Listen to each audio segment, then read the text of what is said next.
एक मित्र ने कमेंट करके पूछा है यशपाल बेवरेज जी ने कि हम बहुत समय से ध्यान कर रहे हैं परंतु अभी तक कुछ भी घटा नहीं है। कृपया थोड़ा इसके कारण बताइए, इस पर प्रकाश डालिए। तो इस टॉपिक पर यहाँ पर एक तरह से हमको कई बातें समझनी पड़ेंगी, मेनली 4 बातें समझनी पड़ेंगी। अगर वो 4 भी समझ ली तो बहुत चीज़ें हमें अपने मन के बारे में, अपनी यात्रा के बारे में, अपनी स्थिति का एक तरह से सही पता लगाने में काफ़ी एक तरह से लाभदायक रहेंगी हर साधक के लिए। तो पहली तो यही कि जिस विधि या भाव पर कोई साधक काम कर रहा है, ये सबसे पहली बात है, वो विधि उसके व्यक्तित्व के अनुकूल है भी या नहीं। कोई साधक भाव वाला होता है, काम किसी बुद्धि वाली विधि पर कर रहा होता है, या इसके विपरीत भी होता है। कोई बुद्धि वाला होता है लेकिन काम भाव वाली पर कर रहा होता है।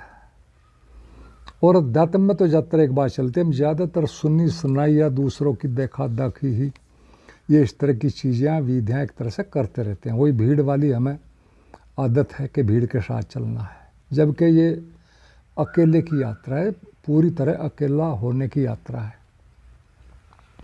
और इस जगत में हर एक व्यक्ति यूनिक है। यही एक तरह से अस्तित्व की कहो, परमात्मा की कहो, एक खूबी है। लेकिन सभी गुरु जो हैं यहाँ इस वक्त हर उसमें संस्था में, उसमें आप देखोगे संप्रदाय में, सभी को एक तरह से थोक में ही विधियाँ देते हैं। और सच तो ये कि ये सिर्फ एक तुक्केबाजी होती है और इससे ज़्यादा कुछ नहीं होता। आज के युग में अगर कोई सफल टेक्निक है, हर व्यक्ति का मनोविश्लेषण अनिवार्य है और उसके अनुकूल ही कोई ध्यान विधि या ध्यान यात्रा में कोई होने वाला कोई भी उसको डायरेक्शन, मार्गदर्शन, वो एक तरह से बड़ी ज़रूरी है। इसके बाद ही भी और भी 2-3 बातें हैं, उन पर भी थोड़ी सी यहाँ करते हैं, जो कि एक साधक को यात्रा में एक तरह से समझ लेनी ज़रूरी है। पहली होती है 100%। ये अध्यात्म में सबसे बड़ी बात है। यहाँ 99.99 भी नहीं चलता, उसमें भी हम मन में ही है। पहली बात यह है। दूसरे के लक्ष्य प्राप्ति की इच्छा का ही इनडायरेक्ट में हमारी यात्रा में सबसे बड़ी बाधा होना होता है, जो कि सहजता को, स्थिरता को एक तरह से आने ही नहीं देती है। और मन व मस्तिष्क का ये तीसरी बात है। जो मोमेंटम होता है एक हमारे अंदर, उसको हम नहीं जानते, जो गहरी साधना में गए लोग वो समझते हैं। एक मोमेंटम होता है मस्तिष्क का और मन का, वो पूरी तरह से 100% घटने के बाद भी, मन के सारे रास्ते 100% बंद करने के बाद भी कुछ समय तक काम करता रहता है। ठीक ऐसे ही एक मोटा सा उदाहरण है, यदि आप पंखे का स्विच ऑफ भी कर दो, उसके बाद भी वो कुछ समय तक चलता रहेगा। और आपको शक हो सकता है शुरू में, जब स्पीड उतनी है कि कहीं स्विच काम तो नहीं कर रहा। ठीक यही घटना लास्ट में भी घटती है एक साधक को। तो अब हम तीनों को थोड़ा थोड़ा और डिटेल में समझेंगे। पहली है 100%। पूरा सच ये है कि हम 100% को नहीं जानते हैं, भले ही हम कितना कहें, कितनी बातें करें। समझते हैं एक उदाहरण से हम इसको थोड़ा सा, और इसको हम तभी एक तरह से 100% को जानते हैं जब पूरी तरह जान पर बन जाए। एक सिंपल से उदाहरण से यदि हमें कहा जाए कि आप दौड़ो अधिक से अधिक, तो आप अधिक से अधिक दौड़ेंगे। लेकिन यदि साथ में ये शर्त भी लगा दी जाए कि यदि आपने इतने समय में कर लिया तो आपको गोल्ड मेडल मिलने वाला है, बहुत दंड मिलने वाला है, तो आप फिर पहले से भी तेज़ दौड़ेंगे, उम्मीद से ज़्यादा दौड़ेंगे। लेकिन यदि तीसरी स्थिति में कोई आदमी कोई घातक हथियार, छुरा लेकर वगैरह आपको मारने की तरफ चला हो और आपको पता है कि आप नियत हैं, आपको मार सकता है, तो आप उस समय सर्वाधिक दौड़ेंगे। ये सच में 100% होगा। सच ये है कि जब तक हमारी जान पर ना बन जाए, जान पर न बन आई हो, तो हम अपनी पूरी शक्ति यानी अपने सेल्स की, अपनी बॉडी की, मसल्स की, टिश्यूज़ की 100% रिजर्व एनर्जी को नहीं लगाएंगे। हमारा ब्रेन व मन सबसे ज़्यादा ध्यान एक तरह से और एनर्जी ध्यान के साथ ही हमारे डिफेंस पर खर्च करता है, वो इसके लिए ही बना है। और इसी कारण हमारा मन हमें नए काम करने में हमेशा डराता रहता है। हमारा मन ये कोई गलत नहीं कर रहा, वो हमारी सेफ्टी के लिए करता है। और हमारा मन सिर्फ माइंड ही नहीं है, हम उसे माइंड कहते हैं, बल्कि वो सच में माइंडेड है, बुद्धिमान है। वह सभी कुछ को बहुत बारीकी से स्टडी करके और अपेक्षाकृत जितने अल्टरनेटिव जाते हैं, विकल्प आते हैं, उनमें जो सबसे सेफ होता है और पुराने माइंडसेट के हिसाब से ही उसके अनुकूल होता है, उसके हिसाब से ही वो एक तरह से उसको चुनता है। भले ही उसे आपको कितने ही डर दिखाने पड़े, कितनी झूठी हानि दिखानी पड़े कि इतनी हानि हो जाएगी। और ध्यान में तो बिल्कुल साफ बात है, न तो हमें कुछ प्रत्यक्ष रूप से कुछ मिलने वाला, समाज सम्मत कोई लाभ नहीं होने वाला है, न ही हमारे पुराने माइंड सेट के अनुकूल ये होता है, उससे भी अलग ही होता है। और माइंड अच्छी तरह से जानता है कि यह क्रिया मेरे वजूद को ही एक तरह से समाप्त कर देगी, क्योंकि सारे ध्यान माइंड के पार ले जाने वाले ही होते हैं। वो कहाँ तक ले जाते हैं वो एक अलग बात है। और सच में ये होता भी ऐसा, इसीलिए मन हल्के फुल्के ध्यान में या ध्यान विधियों में आपको कभी कोई अड़चन नहीं डालता, क्योंकि उसे पता है कि इससे कुछ नहीं होने वाला है, 1 घंटे बाद फिर वैसा ही हो जाएगा, ये सारी की सारी स्थिति फिर वहीं आनी है। उसे वो सब जानता है पूरी तरह। वो अपने काम में इतना एक्सपर्ट है कि हमें ज़रा से अनुभव को ही एक तरह से बड़े बड़े महत्व के बताकर संतुष्ट कर देता है। ये होता है साधकों के साथ, मैंने बहुत साधकों को सुना है, बातें की है, छोटे छोटे अनुभव को इतना बड़ा मानते हैं, जबकि वो रास्ते की सिर्फ प्राण ऊर्जा की थोड़ी वो होती है गतिविधियाँ और कुछ भी नहीं।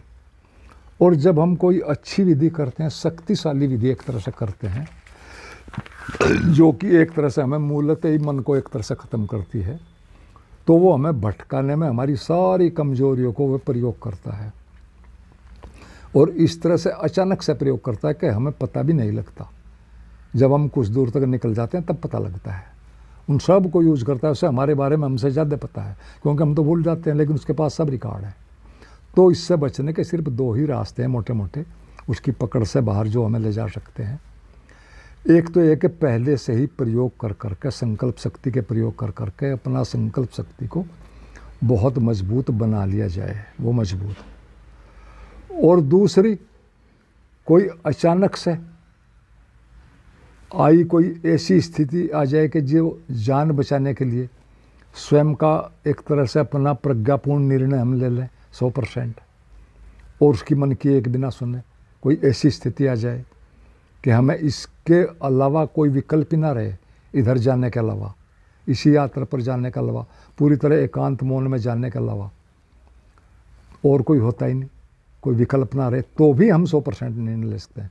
इसी कारण से एक तरह से गुरु जी अपने बहुत प्रयोग कराए हैं, जैन गुरुओं ने इस तरह के बड़े बड़े रिस्क वाले प्रयोग कराए हैं, वो सारी चीज़ें अलग हैं, आप उन्हें जान सकते हैं। या फिर जिन भी बुद्धों को हमने जाना है जीवन में, उनकी हमें पूरी बातें हमें पता है, उन सभी के साथ एक तरह से ये 2 ही बातें घटी हैं, या इन दोनों बातें के एक तरह से मिले जुले एक तरह से मिक्सचर टाइप रूप घटे हैं, जो कि एक तरह से उन्हें 100% निर्णय लेने में जिम्मेदार हुए हैं, या यही होते हैं। तो साधक को हमेशा ध्यान रखना चाहिए कि हर चीज़ की एक कीमत होती है, जो अनेक अनेक रूपों में हो सकती है, सबकी अलग अलग रूपों में होती है, वह हर हाल में चुकानी पड़ती है। यहाँ कुछ भी फ्री में नहीं मिलता है इस जगत में। हमको पूरी तरह क्लियरेंस होनी चाहिए माइंड में, और बड़ी चीज़ों की कीमतें भी हमेशा बड़ी ही होती हैं। ये बिल्कुल बड़ी सीधी सादी एक तरह से बात है, सीधा साधा गणित है। दूसरी बात, अब ध्यान यात्रा में एक और दूसरी बात जो हमने ऊपर अभी की थी 2, वो बात ये है जो समझने की इस तरह से है कि वो लक्ष्य पाने की जो हमारी इच्छा होती है वो हर चीज़ों में होती है, वो ही हमारी यात्रा में एक तरह से सबसे बड़ी बात होती है इनडायरेक्ट में। और जबकि ध्यान का वास्तविक अर्थ ये होता है कि हमारी चेतना की वो अवस्था, हमारे चित्त की वो अवस्था जहाँ पाने को कुछ भी नहीं बचा है, सिर्फ पाने वाला बचा है। जहाँ जानने को कुछ भी नहीं बचा है, सिर्फ जानने वाला बचा है। जहाँ होने को कुछ भी नहीं बचा है, सिर्फ होने वाला बचा है। ये असली ध्यान की बात है। इस पर हमें हमेशा सोचना चाहिए पूरी गहराई से, तभी हम मन के जाल से बच सकते हैं। लेकिन हमारा मन अचेतन रूप से हमारी ऊर्जा को इस इच्छा में ही लगाए रखता है कि इच्छा कब पूरी होगी। अंदर अंदर इनडायरेक्ट में कितना समय लगेगा, काश कहीं से कोई शॉर्टकट मिल जाए, किसी गुरु की कृपा हो जाए और मैं सही मार्ग पर हूँ भी या नहीं। इस तरह की चीज़ें होती हैं। मैंने कितनी यात्रा अब तक पूरी कर ली है, कोई से बता दे। मैंने देखा बहुत मित्र इस तरह की बातें पूछते रहते हैं, करते रहते हैं कि कोई से बता दे मैं कहाँ तक हूँ, मुझे आश्वासन आ जाए। और ध्यान रखना, दूसरे का आश्वासन या प्रशंसा, सर्टिफिकेट वही मांगता है जिसका अपना कोई केंद्र नहीं होता, अपना कोई रियल अनुभव नहीं होता। और इसी तरह की एक तरह से अवचेतन इच्छाएँ और चेतन इच्छाएँ ही हमें अपने केंद्र पर ठहरने नहीं देती हैं। कुछ चेतन इच्छाएँ होती हैं जो हम जानते बूझते करते हैं, कुछ अचेतन में होती हैं, हमें पता नहीं होता क्योंकि हम इतने अवेयर ही नहीं हैं। हमें मन की चेतन अवचेतन दोनों की प्रक्रियाओं को, दोनों ही क्रियाओं को पूरी तरह समझना ही होगा यदि मन के पार जाना है। हर हाल में दोनों को समझना होगा। जैसे जीवन में सुख दुख दोनों संयुक्त होते, ऐसे ही ये भी होता है। इनमें अकेला एक हो ही नहीं सकता, चेतन भी है और चेतन भी है। जैसे सुख दुख अकेला नहीं होता, दोनों इकट्ठे आए थे, भले हमें दिखाई पड़े ना पड़े, हमारी समझ में पूरी बात आए ना आए। मन की इतनी अक्षमता ही नहीं होती कि दोनों चीज़ों को एक साथ देख सके। वो तो बहुत विकसित चेतना वाले लोग कर सकते हैं, एक साथ नहीं कोई दे सकता। सिर्फ हम देख सकते हैं एक को ही। और यदि हम पूरे मन को गिरा दें, ये बात असली समझने के, पूरे मन को भी गिरा दें या बहुत अति धीमी उसकी फ्रीक्वेंसी कहो या चाल कर दें, या उसका विचार चलने की फ्रीक्वेंसी कम कर दें, उससे दूरी बना लें, थोड़ी अपने में ही ठहर जाएं, तो ये बातें हमारी समझ में आ सकती हैं। चीज़ें में एक साथ ही दिख सकते हैं, सुख दुख भी, चेतन अवचेतन, सारी चीज़ें समझ में एक साथ आ सकती हैं पूरी तरह से। तो ये दो बातें हुई। अब एक तीसरी बात भी हमें पहले समझ लेनी चाहिए, जो पर हमने तीन बातें कही थी कि हमें समझनी है, वो तीसरी भी समझ लेनी चाहिए, जो कि अक्सर गहरे साधकों को के साथ घटती है जनरली, और उन्हें भटकाती है या भटका सकती है। जब साधक सच में किसी भाव में, किसी मन स्थिति में 100% हो जाता है, मन सच में ही रुक जाता है, उसके चलने का कोई आधार नहीं बचता, लेकिन फिर भी पूरी तरह 100% अवस्था भी आई नहीं होती है, 100% रुकने के बाद भी, क्योंकि तब भी एक मोमेंटम चलता रहता है। मन यहाँ पर भी गड़बड़ कर सकता है, तर्क दे सकता है, देखो मैं पूरा रुक गया हूँ, आगे तो कुछ भी नहीं है, कोई बात ही नहीं बची है। और सच में ऐसा ही होता भी है, लेकिन अभी भी मन की व शरीर की पुरानी आदतों का मोमेंटम काम कर रहा होता है। हम अभी भी मन में ही हैं, तो थोड़ी देर धैर्य की ज़रूरत होती है। यहाँ पर बहुत मार्गदर्शन की ज़रूरत होती है। यहाँ पर धैर्य व सही विधि, सही मार्गदर्शन ही हमारा रक्षक करते हैं एक तरह से। यहाँ ऐसे होता है जैसे पंखे का, वो मैंने वो पहले भी बताया शुरू में ही, स्विच ऑफ होने पर भी पंखा बहुत देर तक चलता रहता है, लेकिन धीरे धीरे करके रुक जाता है, कुछ समय लेता है। तो एक तरह से ये तीसरी बाधा है, इसको भी समझना ज़रूरी है। और इन सब बातों के अलावा जो ऊपर मैंने 4 बातें बताई हैं, एक बात और भी ध्यान में रखनी हमें ज़रूरी है एक साधक को, जिस पर मन एक तरह से हमें देखने सोचने ही नहीं देता, और वो ये है कि हम सबकी अक्षमताएं, पिछली यात्राएं बिल्कुल भिन्न हैं। सबकी हर चीज़ अलग अलग है, बायोलॉजी, जेनेटिक्स, वातावरण, सब कुछ, स्थिति परिस्थिति।